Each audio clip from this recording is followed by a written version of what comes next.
Hey everybody, I'm here with my friend Jamie Cox from Subic. How are you doing today? Well, I'm good, thanks, Klaus. How are you? Yeah, excellent. So I believe you just started your own dive shop, right? Yeah, I've just opened up a dive shop in Subic Bay, Scuba Holic Subic, with a good friend of mine, Andy, and yeah, it's going well. Yeah, and so just to clarify for our viewers, so that's Subic Bay in the Philippines, like a 3-hour ride by car north of Manila, right? Yeah, 2 to 3 hours north of Manila. Yeah, so Yeah, the main attraction in Subic are, of course, the shipwrecks, correct? yeah, many shipwrecks, Klaus. Not just shipwrecks, aeroplanes, half tracks, lots of different variety of wrecks. So Yeah. very interesting, dating back from Spanish American War all the way up to now. So the question I wanted to ask you, I always get these queries from friends or contacts who might be open water divers or advanced open water divers. Maybe they have 50 dives, and then they would ask, I want to go to Subic or Coron, which is the other wreck diving site in the Philippines, and I want to go inside of the shipwrecks. And want to explore the insides of these historical wrecks. So, is that a good idea? No, not really. I think you need proper training before you start entering wrecks. Just like cave diving, you wouldn't just enter a cave, would you? When you start diving, it's the same as wrecks. There's many hazards that you don't take into account with Yeah. wreck diving. So what would these hazards be? Oh, entrapment, Yeah. silt out, Yeah. overhanging objects, sharp edges. You need Yeah. really good buoyancy to enter the wrecks. Yeah. So essentially entrapment, that it sounds probably nicer than it is. It means you're in the wreck and you can't get out anymore. Yeah, yeah, definitely. Usually due to silt out, if buoyancy is not very good.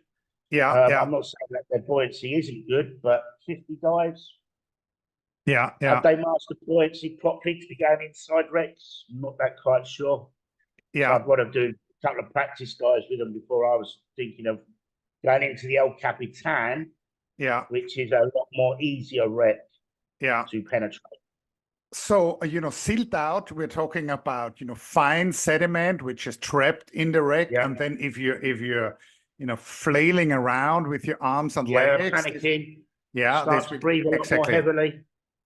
And then Start to breathe a lot more heavily, moving about erratically, stirring up the silt even more. So the need proper training for it. So I think I always like to compare the situation that, a novice diver goes into a wreck with drunk driving, right? So this can go well 2 times, 3 times, 4 times, but the likelihood of having a serious accident is very high, correct? Yeah, you need to respect the wreck, don't you, really, before you're entering it. Learn about the wreck, understand about the wreck. Yeah. Go into the wreck with somebody that knows the wreck. Yeah. Get the proper training. Yeah. Whether it's you might need a buoyancy course, the wreck course. Yeah. People just think, oh, great, there's a wreck. I'm going to go inside and have a look. And it's not like that. Yeah. It's like, as you know, Klaus, we've got the USS New York here. Yeah. And we won't take you in there unless you're a technical wreck diver. Yeah. Because it is very narrow. The USS New York that still fought, I think, in the Philippines, in the American-Spanish War, right? Spanish-American War. The second, I believe. I can't remember, mate. And I think up to the Second World War, right? That's when it sank. Yeah. So fascinating wreck, but beautiful wreck. Yeah.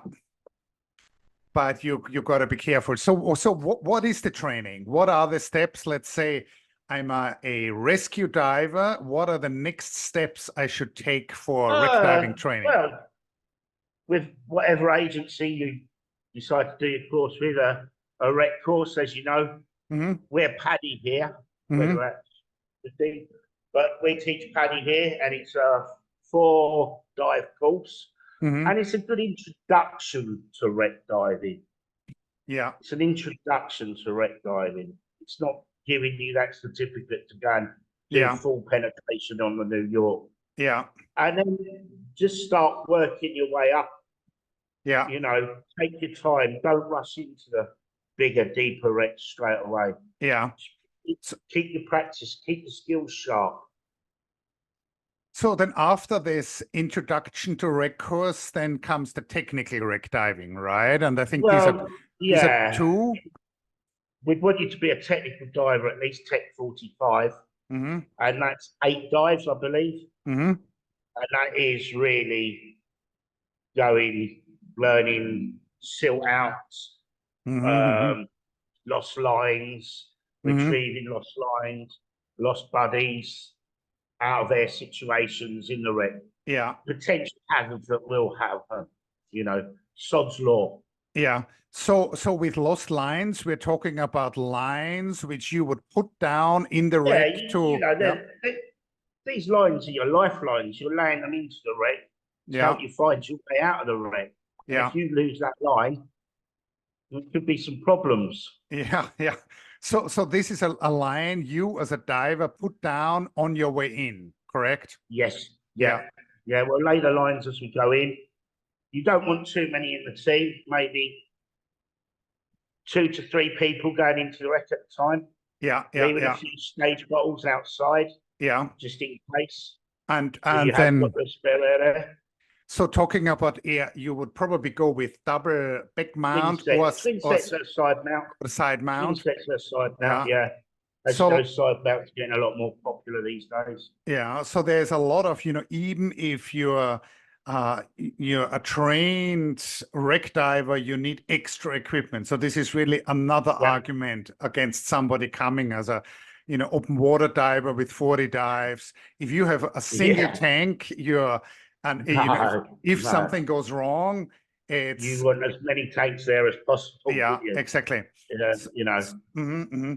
So basically, what I'm trying to communicate to a lot of enthusiastic divers who come to the Philippines, you need the training, and you need the local knowledge and extra equipment. Yeah, definitely. Yeah.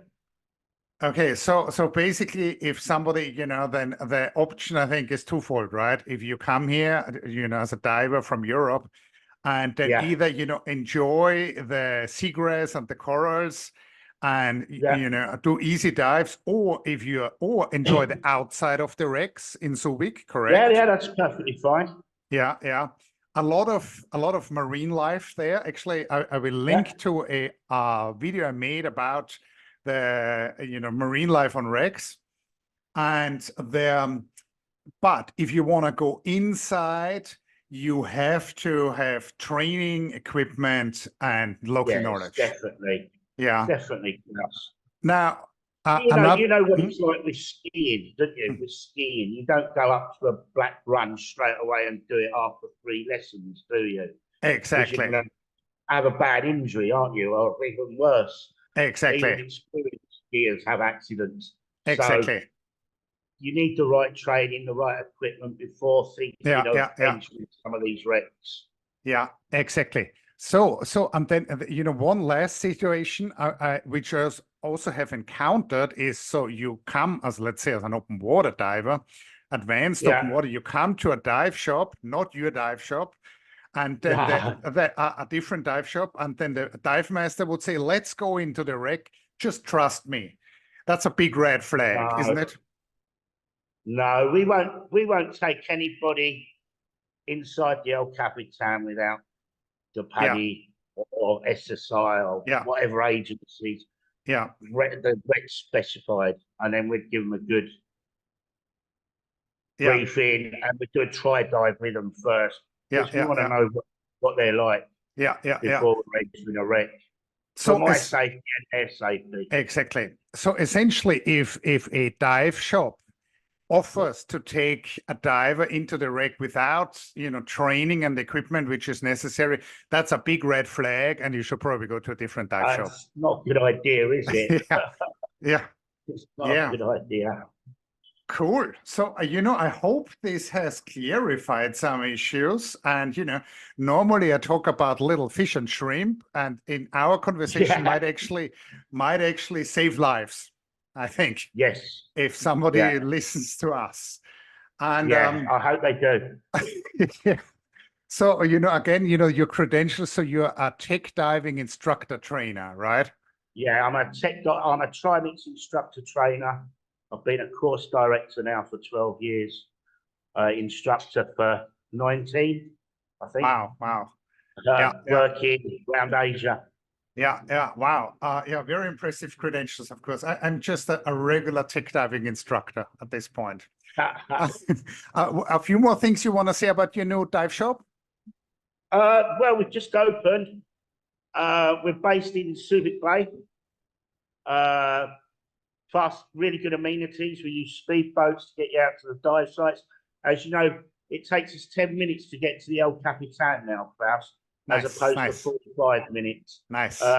It's a well-equipped dive shop with first aid room, classrooms, hot showers for the customers when they come back, full staff, some really good instructors here as well. We've even got a female local instructor. Nice. So for any locals that want to learn to dive, we've got that covered. Promoting a lot of tech. The Subic's really good for tech diving, Klaus. As you know, we've got all the right depths for all the training, all the wrecks there. So at least we go and see different wrecks on each dive. Nice. Nice. Sweet. Okay, so then thank you for your time. And, people, my pleasure, Klaus. People listen to Jamie, and see you soon.